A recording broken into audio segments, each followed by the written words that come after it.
ماں کے قدموں میں جنت ہے تو سوچو اللہ نے ماں کی دعاؤں میں کیا کیا خزانے رکھے ہوں گے، دل میں کیا کیا رکھا ہوگا، سارے پیار، محبتیں، شفقتیں، ممتا ماں کے دل میں رکھا ہے۔ اپنے منہ کا لقمہ بچوں کو کھلا دیتی ہے، خود بھوکی رہتی ہے۔ حضرت عائشہ صدیقہ رضی اللہ تعالی عنہا بیان کرتی ہیں، ایک پریشان حال عورت میرے پاس آئی،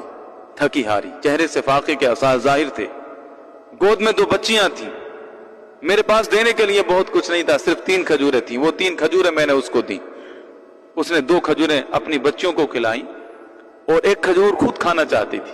اس نے 2 ٹکڑے کیے، دیکھا کہ بچے اس کی طرف دیکھ رہے ہیں، بچوں کو دے دیے، خود بھوکی چلی گئی۔